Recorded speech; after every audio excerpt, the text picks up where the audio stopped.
Welcome back everyone, welcome to civil services study. UPPSC की test series चल रही थी, नेक्स्ट टेस्ट लगाते हैं। तो चलिए स्टार्ट करते हैं, देखते हैं क्वेश्चन नंबर 1 क्या है।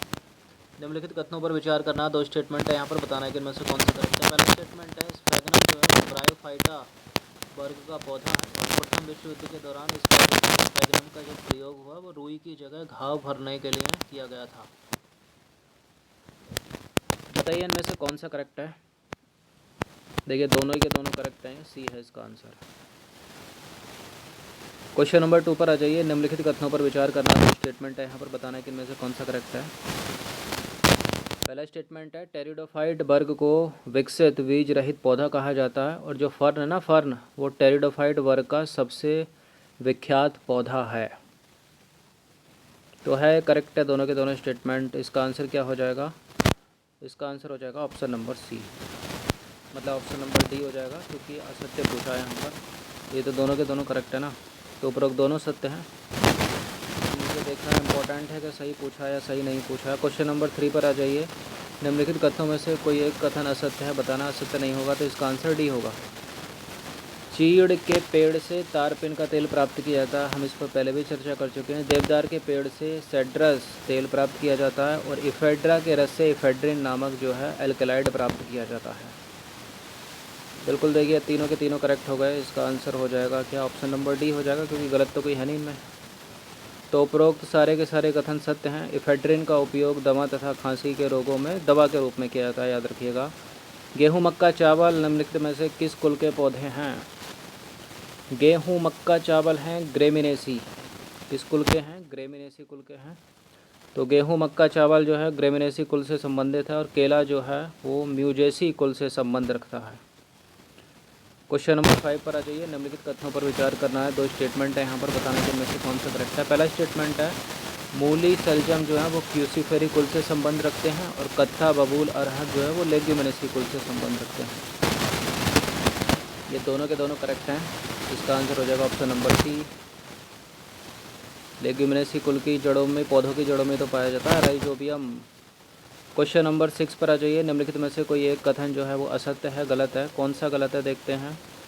पहला स्टेटमेंट है, आवृतबीजी का अर्थ ढका हुआ बीज होता है और आवृतबीजी पादप जगत का सबसे छोटा समूह है। मनुष्य की अधिकांश आवश्यकताओं की पूर्ति के लिए आवृतबीजी पौधों से ही होती है और आवृतबीजी पौधों में भोजन का संचय या तो भ्रूणकोश में होता है, बीज पत्रों में होता है। तो ये करेक्ट है, सी करेक्ट है, डी करेक्ट है। ये गलत है, क्योंकि आवृतबीजी पादप जगत का सबसे बड़ा समूह है, सबसे छोटा समूह नहीं है। तो आवृतबीजी पादप जगत का सबसे बड़ा समूह है। क्वेश्चन नंबर 7 पर आ जाइए। दो स्टेटमेंट है, यहाँ पर बताना कि इनमें से कौन सा करेक्ट है। कुकुरबिटेसी को सब्जी कुल कहा जाता है और तरबूज, खरबूज, कद्दू, परवल जो है वो कुकुरबिटेसी कुल से संबंधित है। बिल्कुल हैं, ये दोनों के दोनों करेक्ट हैं। इसका आंसर क्या हो जाएगा? Option number C. Question number 8 पर आ जाइए। निम्नलिखित में से बेलाडोना क्या है? पौधा है, औषधि है, कवक है, उपरोक्त में से कोई नहीं। बेलाडोना है एक औषधि। क्या है बेलाडोना? बेलाडोना है एक औषधि। ऑप्शन नंबर बी है इसका उत्तर। तो बेलाडोना एक औषधि है जिसका प्रयोग सिर दर्द, निंद्रा लाने तथा सिरहन रोकने में होता है। यह एंट्रोपा बेलाडोना नामक पौधे की जड़ से प्राप्त होता है। क्वेश्चन नंबर 9 पर आ जाइए। निम्नलिखित कथनों पर विचार करना है। पहला स्टेटमेंट है, लौंग के तेल का मुख्य घटक यूरेनाल होता है और लौंग का तेल दांत का दर्द दूर करने में प्रयुक्त होता है। देखिए करेक्ट है दोनों के दोनों स्टेटमेंट, सी है इसका आंसर। 10 प्रश्न पर आ जाइए। निम्नलिखित कथनों पर विचार करना है। पहला स्टेटमेंट है, जड़ प्रकाश की दिशा में बढ़ता है। जड़ जो है वो प्रकाश की दिशा में बढ़ता है, बढ़ती हैं, और जड़ का सिरा मूल गोप यानी रूट कैप द्वारा सुरक्षित रहता है। देखिए प्रकाश की दिशा में थोड़ी बढ़ता है, प्रकाश की विपरीत दिशा में बढ़ता है ना, गलत है पहला वाला स्टेटमेंट। तो जड़ प्रकाश की विपरीत दिशा में बढ़ता है, लेकिन जल एवं भूमि की तरफ बढ़ता है, बढ़ता नहीं बढ़ता। क्वेश्चन नंबर 11 पर आ जाइए। निम्नलिखित कथनों पर विचार करना। पहला स्टेटमेंट क्या है, राइजोफोरा सुंदरी जैसे पौधे दलहनी स्थानों पर उगते हैं और इन पौधों में मुख्य जड़ों से विशेष प्रकार की जड़ें निकलती हैं, जिनको क्या बोलते हैं? न्यूमेटाफोर कहते हैं। राजमुंदरी, राइजोफोरा और सुंदरी जैसे जो हैं दलदली स्थानों पर उगते हैं। देखिए करेक्ट है दोनों के दोनों स्टेटमेंट, सी है इसका आंसर। तो राइजोफोरा सुंदरी आदि पौधे दलदली स्थानों पर उगते हैं। इनमें भूमिगत मुख्य जड़ों से विशेष प्रकार की जड़ें निकलती हैं जिन्हें क्या बोलते हैं, न्यू मेटाफोर कहते हैं, और ये खूंटी के आकार की होती है जो ऊपर वायु में निकल आती है। क्वेश्चन नंबर 12 पर आ जाइए। निम्नलिखित में बेलमिन नामक आर्द्रताग्राही स्पंजी ऊतक किसमें पाए जाते हैं? जीवाणुओं में, कवकों में, विषाणुओं में, आर्किड में। बेलमिन नामक आर्द्रताग्राही स्पंज किसमें पाए जाते हैं? आर्किड में पाए जाते हैं। डी है इसका आंसर।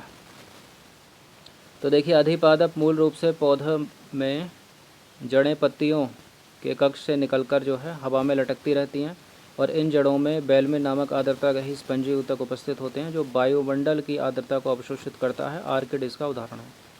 13वें प्रश्न पर आ जाइए। निम्नलिखित कथनों पर विचार करना है। पहला स्टेटमेंट है तना जो है ना, तना पौधे का आरोही भाग है जो भूमि के विपरीत प्रकाश की ओर गति करता है। हल्दी, अदरक और तना जो है वो हल्दी, अदरक, आलू जो है वो तने हैं, रूपांतरित तने हैं। बिल्कुल है, करेक्ट है दोनों के दोनों स्टेटमेंट, सी है इसका आंसर।